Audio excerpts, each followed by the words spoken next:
This channel is supported by TrueFire. TrueFire is an online library of lessons from some of my favourite players. There's thousands of lessons on there. You can use the promo code JNC40 to get 40% off of any of their courses. As someone who loves a bit of delay, it's really nice and reassuring for me to hear sometimes someone like amazing playing with delay, like Michael Landau. Now, I don't know if any of you follow Matty Healy from the 1975. He was sharing some things that inspired him, and one was this clip that I knew that I'd seen before of Michael Landau recording what looks like it must be in the 90s. He's playing a Tyler guitar, and it sounds like a Japanese session or something like that. I've got no idea what the tune is or anything like that, but he plays some chords, and I wanted to kind of break these down and just talk about this because I thought it was a really cool, inspiring little moment. If you want the backing track, and I'll put together like a little bit of a chord sheet just in case you want it, then Patreon on the lowest tier, the £2 a month tier, I'll let you have the backing track and some of these tabs, as well as this preset actually, which is Steve Lukather kind of delay inspired preset for Helix. Anyway, let's get into it. So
we're in E major. So if you take your basic E major chord that you probably know, we have an E, a B, another E. So that's the root and the fifth. Then we get the third, and then we get another fifth and another root. Now, all we're going to do here, and this is going to maybe feel a little bit difficult to start with, this pinky's not doing anything. Instead of playing an E, we're going to play an F sharp, which you could think of as the ninth or the second. Okay, and then we're going to get this. So we get E, B, F sharp. And you notice you've got like a really nice close. And here's a little kind of tip for you. You know, sometimes you don't have to play big chords like this sort of thing. Sometimes just playing can be just as effective and leave a bit more space. And if you move that sort of thing around the neck, play it up here, or like this, or figure out anywhere on the neck that you can play it. So we're going to need to find our root So we're looking for E's, right? There's one. There's one. So I'm going to go one tone above our root. Then we get that little arrangement. Another thing you could do is look for the F sharp. There's another. Okay, right. So that's our first kind of chord, and he's like arpeggiating it.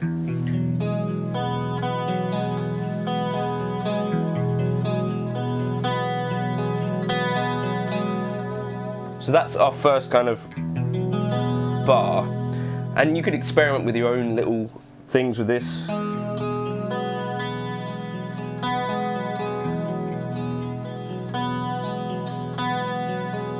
I think that's the rhythm. Basically, is that B at the top is going ba ba ba ba ba ba ba ba ba ba ba. Okay, now the next chord is like a F sharp minor, so we're going from chord 1 to chord 2. Those are kind of bog standard or bog standard voicings that you might play, but we actually get something way different. This, which I think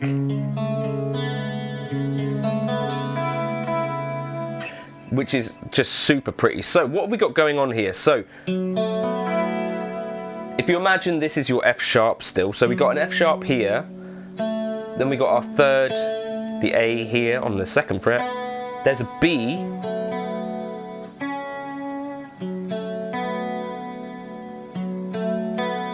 and then an E, which is our -7, and this is like a fourth, right, or 11. And what we're going to do is, same idea, we're going to move our F sharp up, so we get a second there, or 9. And also he's putting a C sharp in the bass, possibly because it's hard to play all of that with the open strings, or possibly because you don't always have to play every note, as we were just saying. So that's then what we get. So we get like a C sharp, G sharp, our A. You can also think about that as an A in first inversion, an A major 7, sus 9. So that's another way you could play something interesting.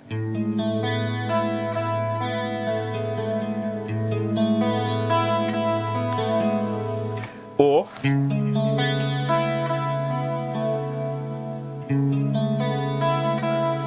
and he does just this single note thing, so from the 6th fret to the 8th fret, which is C sharp to D sharp.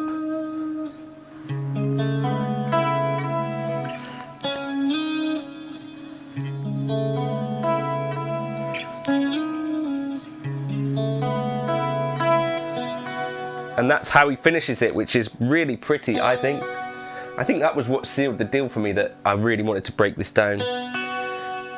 So we go a B, F sharp. And because of the delay and stuff, it keeps a bunch of things ringing out. Just really pretty, and it's super, super simple.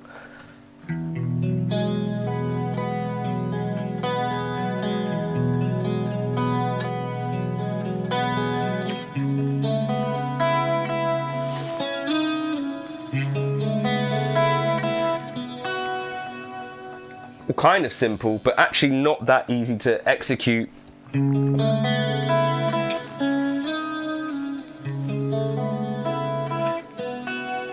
So I would experiment with that and see where it takes you.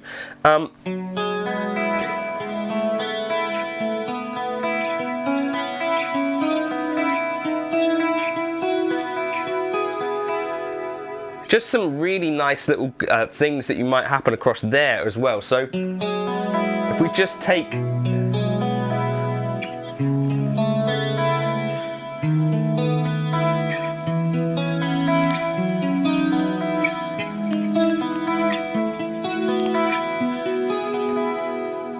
parts of the chords and just play it with the open strings. You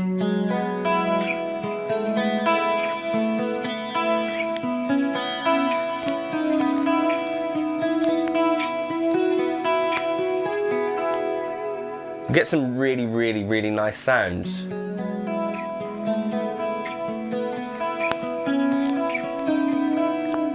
I wouldn't necessarily worry too much theory-wise about what is actually going on here. We're just moving from chord 1 to chord 2. And got these kind of unusual, maybe kind of piano-sounding chords that you might not have heard before. But if we just take the basic principle, so all I'm doing here is just moving each note up to its next note in the E major scale. So our F sharp will move to a G sharp, a G sharp moves to an A,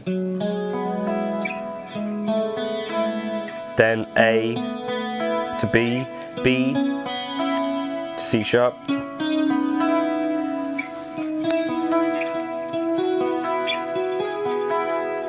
you get some really, really beautiful sounds that obviously in this case are mostly going to work best in E major. But you can move around, so now if I'm thinking now in G major,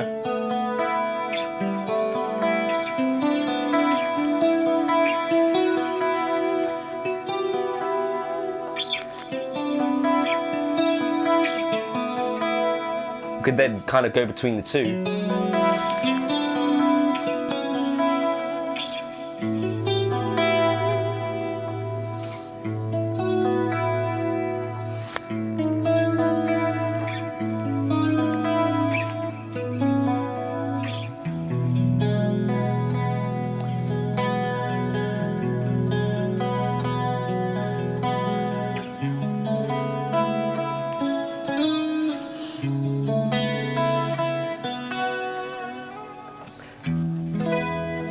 It's a real masterclass. Just knowing that it's in E major and you're playing between kind of E and F sharp minor is kind of all the theory that you probably need to think about there, and then just moving things around in the E major scale is kind of easy, inspiring sounds, I think, to get hold of. Also check out the rest of his playing in that video, because it's just super, super chill, super inspiring to me at least, and there's some other really cool chord voicings going on. You can kind of see what he's doing. And it's not that often that you actually really get to see what people are doing in this sort of era in the studio, in my opinion. I've not seen tons of this, so it's kind of, yeah, really cool. I hope that was okay to talk about. It's something that inspired me. As I say, the backing track and a little bit of, you know, sheet stuff to go up on the Patreon with this. £2 a month is all you have to pay. You don't have to pay anything. You don't have to do it. But if you want to, that's a way that, you know, you can help suggest to me that keep doing these sort of